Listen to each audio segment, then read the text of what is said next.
नमस्कार, मी आपले सर्वांचे वेदश्री ज्योतिष मार्गदर्शन या चॅनलमध्ये स्वागत करतो। आपण या व्हिडिओमध्ये पाहणार आहोत की विवाहासाठी आपण अनेक गोष्टी पाहत असतो, म्हणजेच की विवाहासाठी गुणमेलन कोष्टक पाहत असतो किंवा गुण किती येत आहेत 36 पैकी।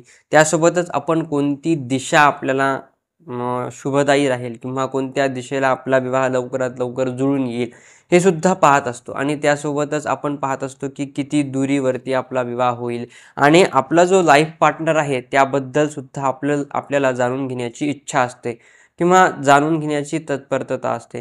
तर हेच जे कुंडली आहे, आपली जन्मकुंडली आहे, म्हणजेच की आपल्या जन्मवेळ आणि जन्मदिनांक यावरून जी कुंडली आपण निर्माण करतो किंवा जी कुंडली आहे त्या कुंडलीवरून आपण आपल्या जीवनाचा पूर्ण सार, त्यासोबतच आपल्या लाईफ पार्टनरचा सुद्धा आपण विचार करू शकतो किंवा त्यामधून आपण जाणून घेऊ शकतो। जर आपली जी कुंडली आहे त्यामध्ये आपल्या सप्तम स्थानामध्ये आपल्या लाईफ पार्टनरचा विचार केला जातो किंवा आपल्या लाईफ पार्टनर संबंधित पूर्ण काही गोष्टी आपल्याला या सप्तम स्थानामधून पाहता येतात। तर ही जे सप्तम स्थान आहे ते अत्यंत महत्त्वाचे स्थान आहे। म्हणजेच की आपण ज्या वेळेला एखाद्या व्यक्तीची कुंडली पाहतो किंवा आपली स्वतःची कुंडली पाहतो त्यामध्ये सप्तम भाव हा आपल्याला लाईफ पार्टनर संबंधित दर्शवत असतो। तर आपण या व्हिडिओमध्ये पूर्ण विवाह संबंधित दिशा कोणत्या दिशेला पाहावे आणि त्यासोबतच आपल्या कुंडलीनुसार आपला जो लाईफ पार्टनर आहे तो कशा प्रकारे आहे, त्याला भाऊ बहीण किती आहेत हे सुद्धा आपण कशा प्रकारे आपल्या कुंडलीवरून पाहता येईल हे तुम्हाला नक्कीच या व्हिडिओच्या सहाय्याने समजेल। तर हा व्हिडिओ आपण नक्की पूर्ण पाहावा। मी विवेक आपले सर्वांचे या चॅनलमध्ये स्वागत करतो। तर आपण या व्हिडिओमध्ये पाहूयात की विवाहाची दिशा ही कोणती आहे किंवा विवाह आपण कोणत्या दिशेला करण्यास प्रयत्न करावा, त्यामुळे आपलं लवकरात लवकर विवाह जुळून येईल। त्यासोबतच विवाहाचा एक उपाय आपण छोटासा पाहूयात शेवटी। तर जो विवाहाची दिशा आहे ती आपल्या कुंडलीवरून पाहत असताना आपली जी कुंडली आहे लग्न कुंडली, त्या लग्न कुंडलीच्या सप्तम भावामध्ये कोणती राशी आहे आणि कोणता ग्रह आहे त्यावरती आपण पाहूया। तर दिशा पाहत असताना जी शुक्र आहे किंवा ज्या सप्तम स्थान आहे त्या सप्तम स्थानामध्ये कोणती राशी आहे त्या राशीनुसार आपण पाहायची आहे की दिशा कोणती आहे। आपल्याला साईडला एक चार्ट दिसत असेल तर त्या चार्टमध्ये आपल्याला दिसत आहे की कोणत्या राशीनुसार कोणता ग्रह हा दिशा दर्शवत आहे। म्हणजेच की मेष आहे, त्यानंतर सिंह आहे, त्यानंतर धनु आहे। या तीन राशी जे आहेत त्या पूर्व दिशेला दर्शवतात। म्हणजेच की सप्तम स्थानामध्ये मेष, सिंह, धनु या राशी स्थित असतील तर पूर्व दिशा ही आपल्यासाठी विवाहासाठी अत्यंत योग्य अशी दिशा दर्शवण्यात आहे। त्यानंतर वृषभ आहे, कन्या, त्यानंतर मकर या तीन राशी जर सप्तम स्थानामध्ये तिन्हीपैकी एक जरी राशी असेल तर त्या राशीनुसार आपल्याला दर्शवतं की ती जी आहे ती दक्षिण दिशा आपल्याला दर्शवत आहे। त्यानंतर मिथुन, तुला, कुंभ ही जी आहे ती आपल्याला पश्चिम दिशा आपल्याला दर्शवते। त्यानंतर कर्क, मीन, वृश्चिक ही आपल्याला जी आहे ते उत्तर दिशा दर्शवते। या प्रकारे तीनचे जे राशींचे भाग पाडलेले आहेत आणि त्यानुसार आपण चार दिशेला त्या चार राशीनुसार त्या मांडलेले आहेत। त्यानुसार आपण जे आहेत ते 12 राशींचे विभाजन केलेले आहे। तर आपल्याही कुंडलीमध्ये सप्तम स्थानामध्ये कोणती राशी आहे त्यानुसार पाहावे। आणि त्यासोबतच आणखीन एक नियम असा आहे की जर सप्तम स्थानामध्ये कोणता ग्रह नाही किंवा कोणत्या शुभ ग्रहाची दृष्टी पडत नाही किंवा जे सप्तम स्थानाचा जो स्वामी आहे तो अशुभ स्थानामध्ये जाऊन बसलेला आहे तर त्यावेळेला दिशा बदलते। तर दिशा कशा प्रकारे बदलते किंवा कोणत्या दुसऱ्या दिशेकडून आपल्याला रिश्ता किंवा कोणते पाहुणे येऊ शकतात का, तर ते जाणण्यासाठी आपण जे आहे ते शुक्राचा वापर करतो किंवा शुक्र ग्रहांकडून आपल्याला हे प्राप्त होते किंवा माहिती मिळते। तर शुक्र ग्रह जे आहे तो शुक्र ग्रह कोणत्या स्थानामध्ये आहे, 12 पैकी कोणत्याही स्थानामध्ये शुक्र ग्रह असू द्या त्या स्थानापासून कोणते 7वे स्थान आहे हे आपण मोजत जावे। म्हणजेच की दुसऱ्या स्थानामध्ये जर शुक्र स्थित आहे म्हणजे शुक्र हा दुसऱ्या भावामध्ये स्थित आहे तर दुसऱ्या भावापासून ते आपण जे आहे ते 7व्या भावापर्यंत मोजत जायचे आहे। आणि 7व्या भावामध्ये कोणती राशी आहे त्या राशीची दिशा म्हणजेच की ती आपली या ग्रहाची दिशा हे आपल्याला जाणून येईल। या प्रकारे आपण जाणून घेऊ शकतो की आपल्या विवाहाची दिशा कोणती आहे। त्यासोबतच आपण असे पण जाणू शकतो की जो सप्तम स्थानामध्ये ग्रह आहे किंवा दुसरा कोणता ग्रह आहे किंवा त्या ग्रहाची दृष्टी पडत आहे किंवा शुक्र ज्या स्थानामध्ये आहे त्या स्थानापासून सप्तम स्थान हे कोणते आहे आणि त्या स्थानामध्ये कोणता ग्रह आहे त्यानुसार सुद्धा आपल्याला दिशा कळते। म्हणजेच की राशीनुसार पण दिशा पाहायची आहे आणि ग्रहानुसार पण दिशा पाहायची आहे। त्यामुळे काय होईल की आपल्या जे आपण प्रिडिक्शन करत आहोत त्यामध्ये आपल्याला आणखीन कन्फर्मेशन मिळेल। तर आपण जे सप्तम भाव आहे त्यामध्ये कोणता ग्रह आहे यानुसार आपल्याला आणखीन एक चार्ट दिसत असेल की सूर्य त्यानंतर शुक्र ते हा पूर्व दिशेला असतो। म्हणजेच की सप्तम स्थानामध्ये सूर्य आहे किंवा शुक्र आहे तर तो आपल्याला पूर्व दिशा ही दर्शवत आहे। त्यानंतर जो आहे तो चंद्र शनी आहे ते आपल्याला पश्चिम दिशा दर्शवत आहे। त्यानंतर मंगळ राहू केतू जर असतील तर दक्षिण दिशा आहे। त्यानंतर जो गुरु आहे किंवा बुध आहे तर ते उत्तर दिशा आपल्याला दर्शवत असतात। तर या प्रकारे हा जो चार्ट आहे त्यानुसार आपल्याला पाहता येते। त्याचा नियम पुन्हा एकदा सांगतो तो नक्की ऐकून घ्या की राशीनुसार पाहत असताना आपल्या कुंडलीतील सप्तम स्थानामध्ये कोणती राशी आहे त्या राशी जी आहे त्या राशीची दिशा आपल्याला दिलेली आहे त्या दिशेनुसार आपला विवाहाचा योग जुळून येईल किंवा त्या दिशेनुसार विवाह केला असता आपल्याला शुभफळ प्राप्त होईल।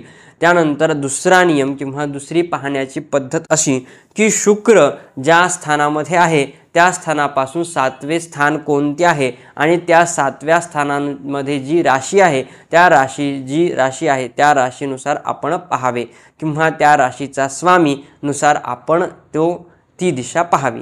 त्यानुसार हा दुसरा नियम आहे। त्यासोबतच सप्तम स्थानामध्ये कोणता ग्रह आहे आणि 7व्या स्थानामध्ये म्हणजे शुक्रापासून 7व्या स्थानामध्ये कोणता ग्रह आहे त्यानुसार सुद्धा आपण ही दिशा पाहावी। तर आपल्याला जे काही फळ मिळेल ते नक्कीच शुभफळ प्राप्त होईल आणि आपल्याला दिशा सुद्धा आपल्या जन्मकुंडलीवरून कळेल। त्यानंतर आणखीन आपण पुढे जाणून घेण्यासाठी आपल्या पतीला किंवा आपल्या जी काही पत्नी आहे तिला किती भाऊ बहीण आहेत हे जाणून घेण्यासाठी आपण जर सप्तम स्थानाची जी कुंडली आहे ती उलटी केली म्हणजेच की सप्तम स्थान जे आहे ते लग्नस्थानी आणून ठेवले तर त्यानुसार आपण पुन्हा एक कुंडली निर्माण केली तर ती आपल्या लाईफ पार्टनरची कुंडली निर्माण होते। तर त्यानुसारच हे सप्तम स्थानापासून आपण मोजत गेल्यानंतर जे 9वे स्थान आहे ते आपल्या लहान भाऊ बहिणींचे निर्माण होते आणि जे पंचम स्थान आहे ते मोठ्या भाऊ बहिणींचे स्थान असे निर्माण होते। जर पंचम स्थानामध्ये जितके ग्रह असतील किंवा ज्या शुभ ग्रहांची दृष्टी पडत असेल तर त्या पंचम स्थानामध्ये जितक्या ग्रह आहेत किंवा शुभ ग्रहांची दृष्टी पडत आहे त्यानुसार त्यांचे त्यांचे भाऊ बहीण आहेत त्यामध्ये भाऊ किती आहेत किंवा बहीण किती आहेत त्यानुसार पाहण्यासाठी आपल्याला त्या स्थानावरती म्हणजे 5व्या स्थानामध्ये जितक्या ग्रहांची शुभ ग्रहांची दृष्टी पडत आहे आणि अशुभ ग्रहांची दृष्टी पडत आहे त्यासोबतच त्या ग्रहामध्ये पुरुष ग्रह किती आहेत आणि स्त्री ग्रह किती आहेत त्यानुसार आपल्याला कळेल की भाऊ आणि बहीण किती आहेत। म्हणजेच की चंद्र हा स्त्री कारक ग्रह आहे त्यानंतर मंगळ हा पुरुष कारक ग्रह आहे। तर आपल्याला समजेल की मंगळाची ग्रहाची दृष्टी पडत आहे तर म्हणजेच की मंगळ ग्रहाची दृष्टी पडत आहे तर एक भाऊ आपल्याला दर्शवतो। स्त्री म्हणजे चंद्र ग्रहाची आहे तर चंद्र हा 2 दाखवतो किंवा 2 बहिणी दाखवतो यानुसार आपल्याला दर्शवतो। तर यासोबतच चंद्राची पण आहे आणि त्यानंतर मंगळाची पण आहे किंवा मंगळ ग्रह त्या स्थानामध्ये स्थित आहे तर 2 बहीण 1 भाऊ अशा प्रकारे आपल्याला दर्शवत असतो। या प्रकारे आपल्याला लाईफ पार्टनर संबंधित आपल्याला पूर्ण माहिती काही समजून येत असते किंवा जाणून घेता येत असते। या प्रकारे आपल्याला या पंचम स्थानामधून आपल्या लाईफ पार्टनरमध्ये जे काही भाऊ बहीण आहेत यानुसार आपल्याला जाणून घेता येते। त्यासोबतच आपला जो लाईफ पार्टनर आहे तो कोणते कार्य करतो कोणत्या कर्मामध्ये त्याला यश प्राप्त होते हे सर्व काही जाणून आपल्याला घेता येत असते। म्हणजेच की आपल्या सप्तम स्थानापासून जे 10वे स्थान आहे त्या 10व्या स्थानावरून आपल्याला समजेल की जो आपला पार्टनर आहे ते पार्टनर कोणते कार्य करतो किंवा जे काही आपल्याला त्याला यश कोणत्या कार्यामध्ये प्राप्त होते हे सुद्धा जाणून घेता येते। त्यासोबतच सर्व काही गोष्टी आपल्या लाईफ पार्टनर संबंधित जाणून घेता येते। म्हणजेच की तो दिसण्यास कसा आहे त्याचा स्वभाव कसा आहे आपल्याला नवमांश कुंडली पाहावी लागते ज्यावेळेला त्याचा स्वभाव दिसणे किंवा आपले ज्या कुंडलीमध्ये त्या दोघांचे जुळेल किंवा स्वभाव कशा प्रकारे राहील किंवा संतानासंबंधित ज्यावेळेला आपण खोलवर पाहतो त्यावेळेला नवमांश कुंडली पाहावी लागते, म्हणजेच की नवमांश स्थान म्हणजे नवमांश कुंडलीतील जे 7वे स्थान आहे त्या 7व्या स्थानामध्ये कोणता ग्रह आहे आणि त्यासोबतच त्या सप्तम स्थानामध्ये कोणती राशी आहे, त्या राशीनुसार ग्रहानुसार त्या व्यक्तीचा स्वभाव असतो, त्याची वागणूक असते, हे आपल्याला जाणून घेता येते। या प्रकारेच आपण आपली कुंडली पाहू शकतो। आणखीन बरेच नियम आहेत, ते नियम सांगत बसले तर आणखीन हा व्हिडिओ खूप मोठा होईल, त्यासाठी मी या व्हिडिओमध्ये शॉर्टमध्ये सांगण्याचा प्रयत्न करत आहे। तर यासारखेच नवनवीन व्हिडिओ पाहण्यासाठी आपण या चॅनलला नक्कीच सबस्क्राईब, शेअर आणि लाईक करावा। तर आपण उपाय पाहूयात। तर उपायामध्ये असे आहे की ज्या वेळेला एखाद्या व्यक्तीचा रिश्ता येतो किंवा पाहुणे येऊन पाहून जातात परंतु निरोप देत नाही, काही ना काहीतरी अडचणी निर्माण होतात किंवा त्या येणाऱ्या व्यक्तींच्या विषयामध्ये किंवा संशय निर्माण होतो, काहीतरी प्रॉब्लेम क्रिएट होतो। तर विवाह लवकरात लवकर जुळून यावा, योग्य व्यक्तीसोबत विवाह जुळून यावा यासाठी आपण अनेक प्रयत्न करतो। तर त्यासाठीच आणखीन एक उपाय सांगतो, तो उपाय करावा। आपण जे आहे ते उत्तर दिशेकडे तोंड करून जे आहे आपण हे साहित्य आणावे, म्हणजेच की कवडी, पांढरी पिवळी त्यासोबतच तपकिरी कलरची कवडी, या 6 कवड्या आणायच्या आहेत आणि त्यासोबतच हकीक आणि मुंगा आणि त्यासोबतच जे आहे आपल्याला मोती रत्न जे आहे ते आणायचे आहे आणि त्यासोबतच एक 6मुखी रुद्राक्ष सुद्धा आणायचा आहे। आणि आपण जे काही 6मुखी रुद्राक्ष आहे, 6मुखी किंवा 7मुखी रुद्राक्ष पण चालतो, तर हे रुद्राक्ष आणि हे सर्व काही साहित्य आणायचे आणि जे उत्तर दिशेला मुख करून आपण याची पूजा करायची आहे।